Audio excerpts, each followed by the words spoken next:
Happy Monday. I'm Tyler. You're watching the Mallett Buildings live stream. What a great weekend, you guys. I know personally I had a phenomenal weekend. Did some live streams of my own this weekend, but we are here back at Mallett, and hopefully that week has started off great and you're having a great Monday. Today, of course, is Monday, so we'll have Mr. Darrell here to talk about some in-house engineering gear topics. That being this way. Count the cost. Everything's backward on my monitor so I can see me in backwards time. But we're gonna be counting the cost of Mr. Darrell today and seeing what he has for that. He's over there laughing at me.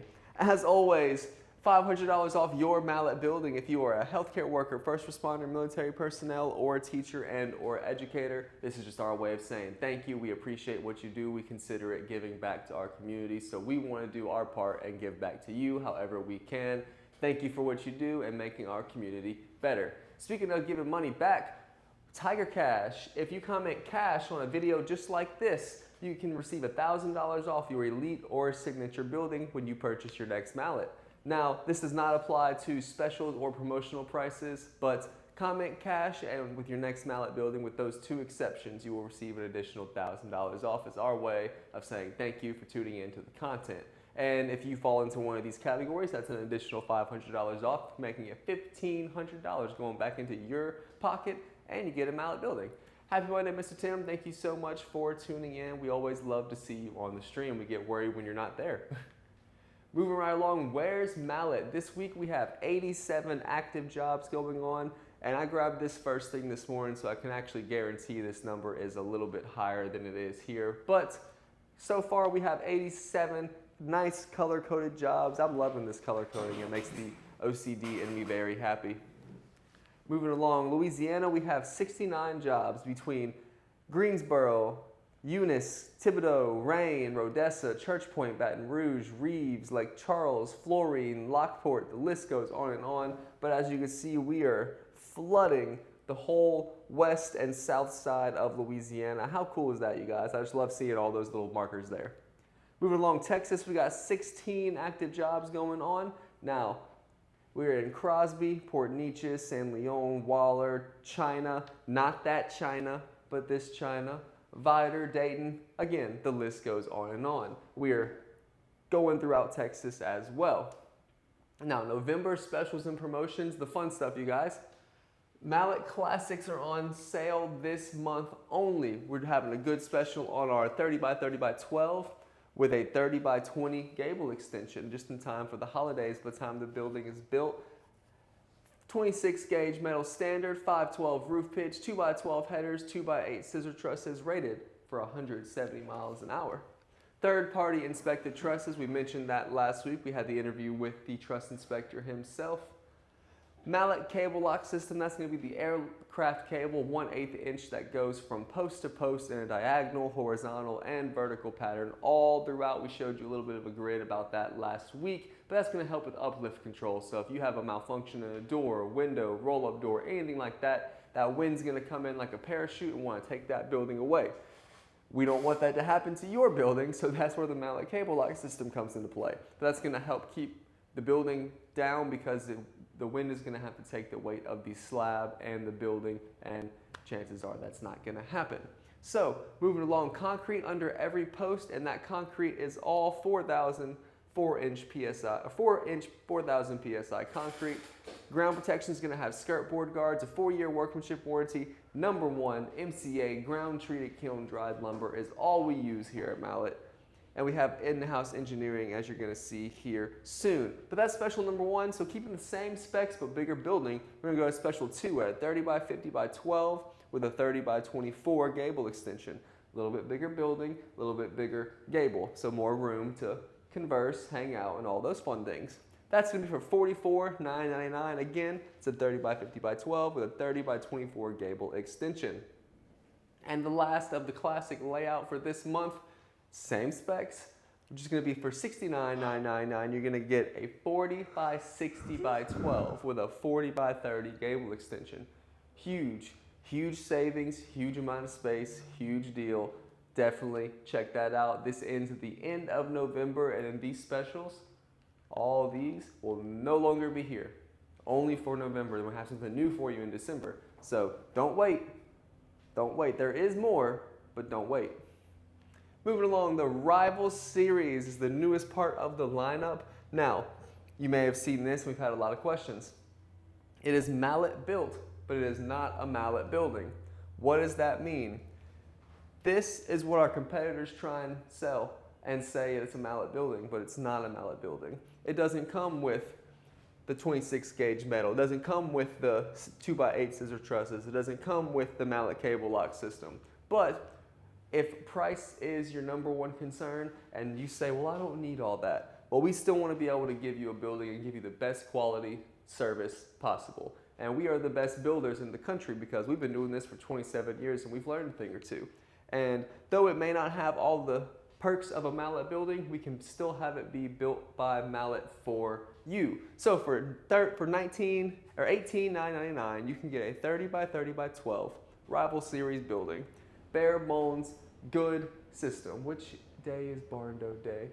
We don't do Barn Dough Day specifically as much anymore, but we do have some content set for Barn Dominiums, Dad. Thank you so much for tuning in. So 30 by 50 by 12 for $27,999 is the next in the Rival Series. Again, a little bit bigger, but it's not going to have all the bells and whistles of a Mallett building. Again, it's Mallett built, but it's not a Mallett building. So Rival Series 40 by 60 by 12 for $39,999. That's incredible. For that size building at that price, for those budget conscious shoppers, this is definitely the route to consider, but keep in mind, you're not going to get all the benefits of a Mallett building. So take that as you will. Still a great price though, and you can still have the best builders in the country. Mallett building is a classic, signature, or elite. Easy, Tim. That is correct, Mr. Tim. A Mallett building starts off at the classic, which is still better than our competitor's best building. And that's what we're trying to emphasize here. We'll give you the budget-friendly option because we're here for the people. But as Mallett, if it's going to be a Mallett brand building, it's going to have cable lock system, the scissor trusses, the 2x12 headers, the 5-on-12 roof pitch, the 26 gauge metal. The list goes on and on. We actually have a comparison here shortly, but we'll get to that. But that's the difference there. So moving along to the Mallett Ambassador Club. Guys, I said this last week, we're this close. So we're going to have a brand new program. Early next month, we're going to have a big old party. And if you've received an invite, be sure to check your inbox, your emails, maybe check your spam if you haven't seen it and you feel like you're on that list. But let us know. You can have an invite. You can come party with us. It's going to be a fun party. I promise. It's going to be a band, a live music, DJ, great food. Mr. Lee and his family's going to be there. I'm going to be there. So if there's any other reason besides me and Lee being there, I really don't know what you're thinking about. I mean, that's worth going right there. But come hang out with us. We're going to have a great time. If you want to be invited to this party, you have to be an ambassador or looking to get into the ambassador program. If you have questions about that, please let us know. Like I said, we're this close to finalizing all the fine details, but we can let you know what you need to do to be involved. So the 5 red flags. Guys, we just want to make sure you understand things to look for before purchasing a building. You look at reviews online, you ask people's opinions, you do all this research. Want to make sure to give you some things to consider. December 6th, dress or casual? That's a great question. I don't have an answer for that just yet, but I will let you know as soon as I do, Mr. Tim. You'll be the first to know, trust me. So years in business. Check how long the business has been around. You can do that on the Secretary of State. Just want to make sure they've been around long enough to make mistakes and learn from them. That's pretty much where that comes from. But check that on the Secretary of State, years in business. Licensure, ensure the company you're considering doing business with is actually a licensed business. You can do this at the Louisiana Licensing Board for Contractors or the LSLBC. So we have a fraud alert, you guys. Speaking of licensure and making sure your contractor is licensed, I came across this morning. Unfortunately, we had another individual arrested for contractor fraud. And I'm not saying this to first off to blast him, to put him out there, to shame him or anything. As the law states, everyone is innocent until proven guilty, but that's not my business. But what is my business is to help you understand the risks of contractor fraud.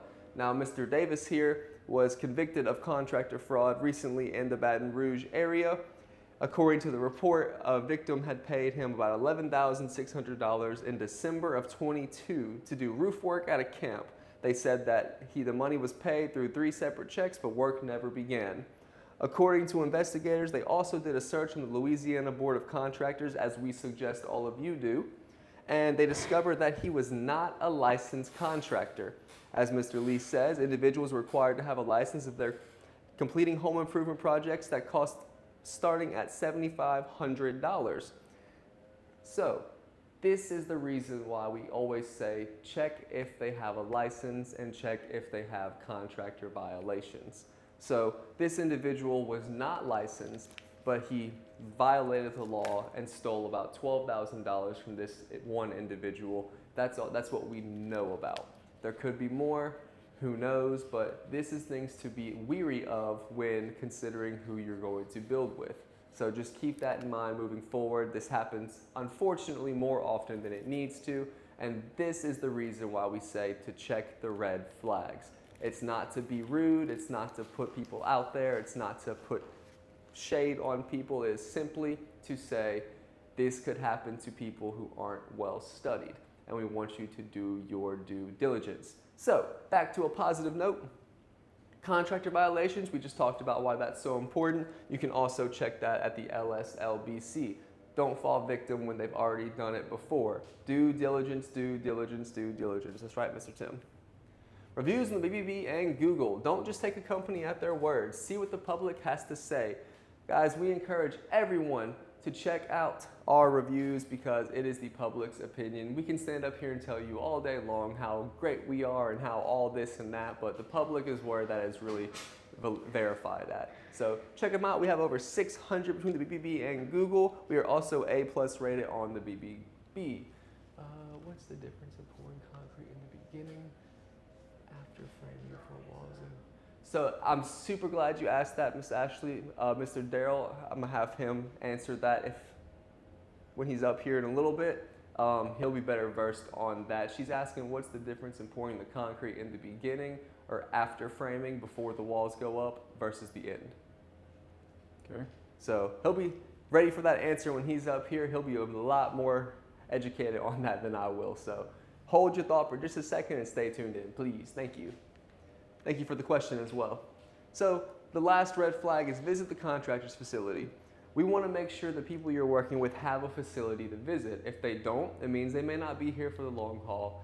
Now, they could just be getting started. That's fine. Everyone starts somewhere. But here at Mallett, we've been around for 27 years, and we have a phenomenal facility. If you've ever driven past I-10, you've seen the big green roofs, and you've seen the extra buildings going up. That's actually our roll form plant next to our truss plant. So we're gonna have almost everything here in-house soon enough, you guys. So just a little bit of the insight here at Mallett and going the extra mile for the customers, keeping everything here so quality control is always at an all-time high.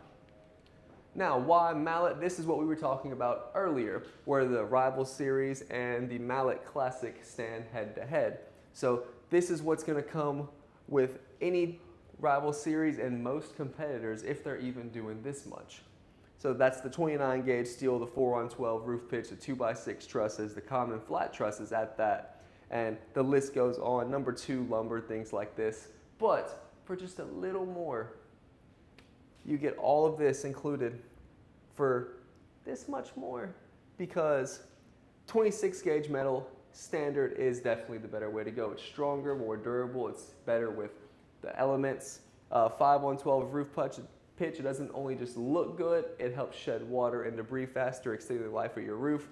2x8 scissor trusses are just massive, beefy trusses that make for a stout roof, as we talked about a few weeks ago. Third party inspected, we mentioned that. 170 mile an hour wind rating on the roof. That far exceeds what I'm aware of, the general code restrictions for what the wind speeds need to be. Cable lock system, we talked about that. Concrete under every post. We'll get to that question from Miss Ashley a little bit more in a second, but the list goes on and on, you guys. We talked about this a little bit already, and this is just the difference in our base building and the Rival Series, and that's what most people try and build and pass off as a Mallett building, when this, in fact, is a Mallett building.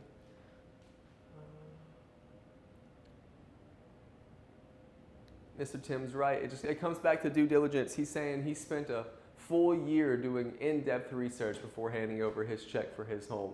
And he found that Mallett was the best company for him, and it seems like he still stands by that, and we appreciate you, sir. So this is the Elite difference of the Classic. We've talked about this before. Just some key highlights.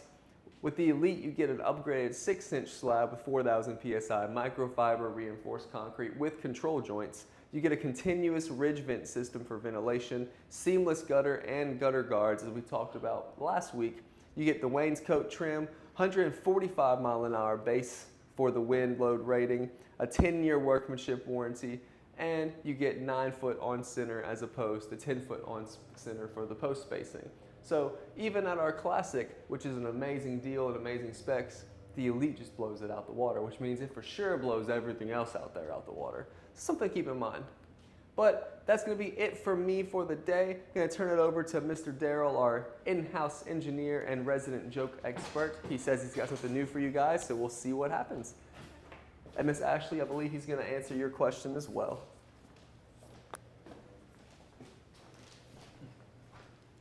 Hey, I'm Darrell, the engineer here at Mallett, and it's good to be here today. Let me get that question out of the way before I do something else. So whether you pour the concrete in the beginning, after the framing, before the walls go up versus the end. Well, the first consideration is the way we do it, and I mean Mallett, we build hundreds of homes every year, hundreds of structures every year, and we pour the concrete last. And so they just found that that's the best way to do it. And I guess practically speaking, it means that the concrete's not going to have any scuff marks, any stains from machinery, et cetera, because who knows what can happen while they're putting up the walls. So that's another consideration. Technically, it wouldn't matter because our posts gain a lot of strength when the concrete is poured around the post. And so on 3 sides, that really helps, and that's a very big component of the formulas that I use in evaluating the structure. And so you would still get that component of it, whether you did it after the framing, before the walls, or after everything's finished. So that's my answer to that. Now, the next order of business is to give you my bad joke. I was just speaking on the phone with a lady, and she's a reviewer for the Louisiana State Fire Marshal, and I need her approval so we can get a building permit on a commercial building that we're doing. And I gave her the project number, and she said that she was looking at the project at that very moment. And I told her that we must have ESPN. And she said, well, what is it? Basketball, football? And I don't know if she got it or not, but anyway, it's okay. You all know the difference do you know why male ants float better than female ants? Because they're boy ant. That's a really bad one too. All right, moving along. Count the cost.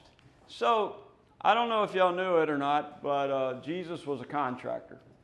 Jesus said in Luke 14, he says, which one of you, when he wants to build a tower, does not first sit down and calculate the cost to see if he has enough to complete it? Otherwise, when he has laid a foundation and is not able to finish, all who observe it begin to ridicule him, saying, this man began to build and was not able to finish it.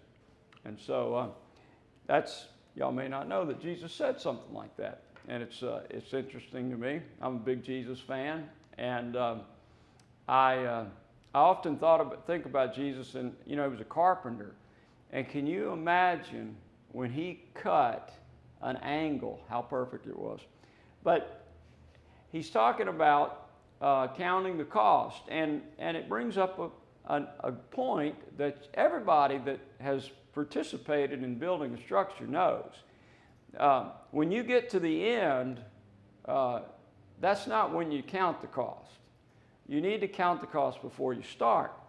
And you need to try to find all the hidden things. And you know, most people that watch this show are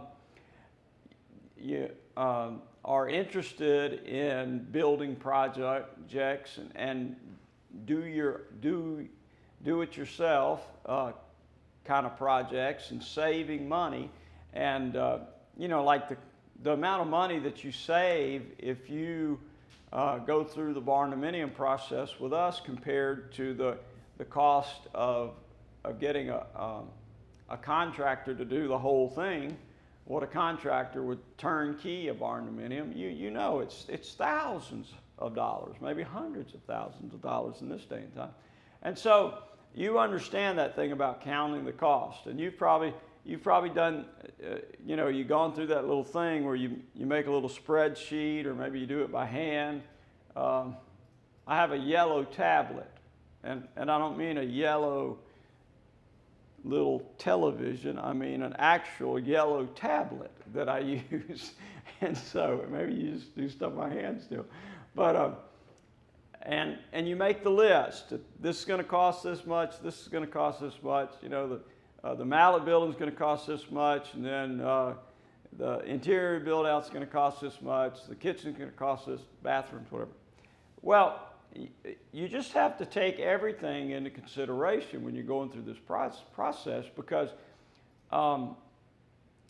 there are a lot of things that are happening in the coastal area of America in terms of building permits and in terms of what the permit offices require.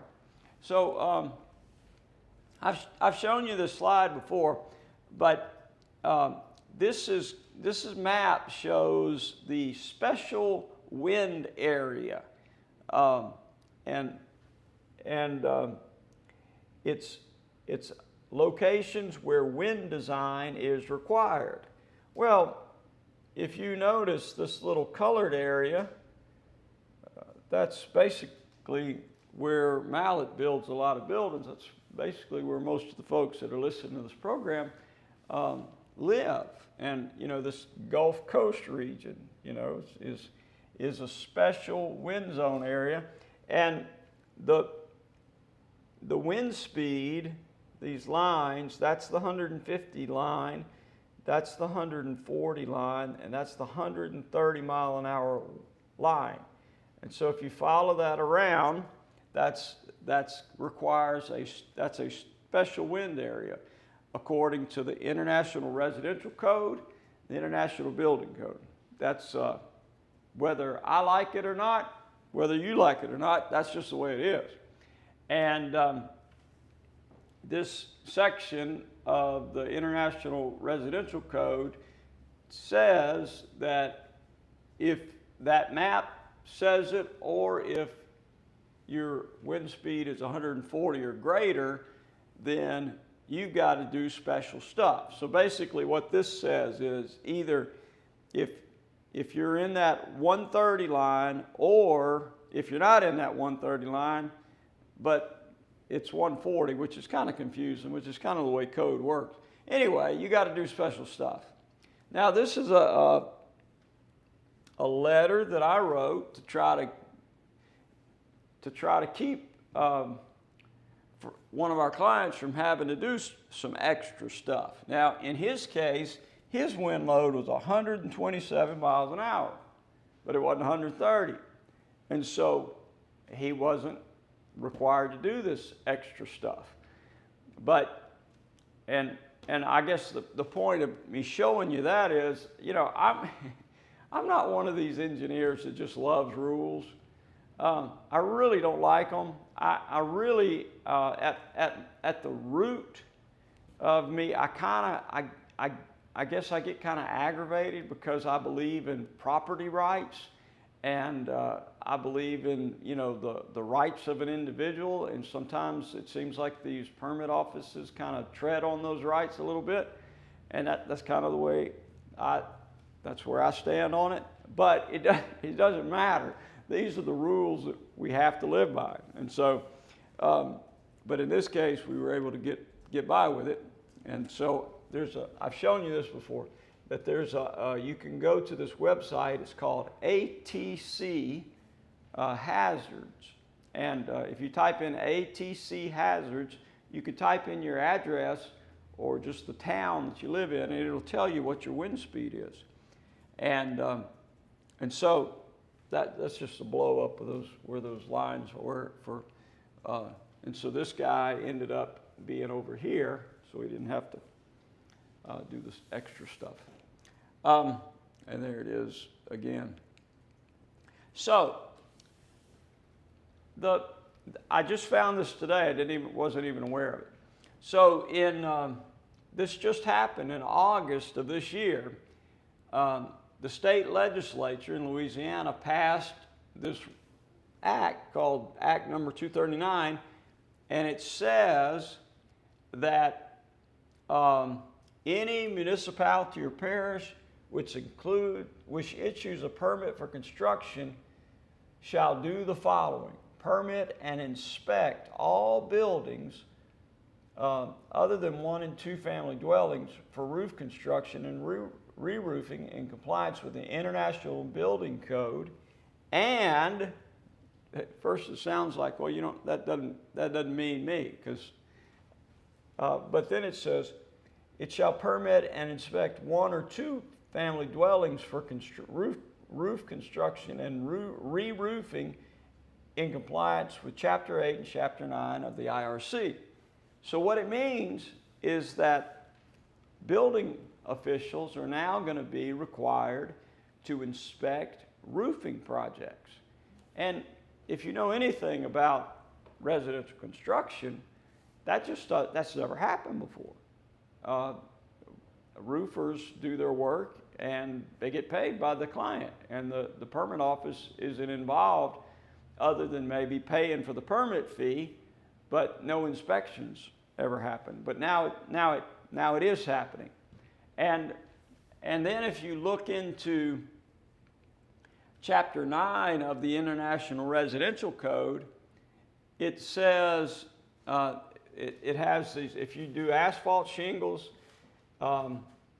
then if you're less than 140, you have to do this. If you're more than or equal to 140, you're that. And then even if you get to metal roofs, here we are, metal panels, which that's what we do.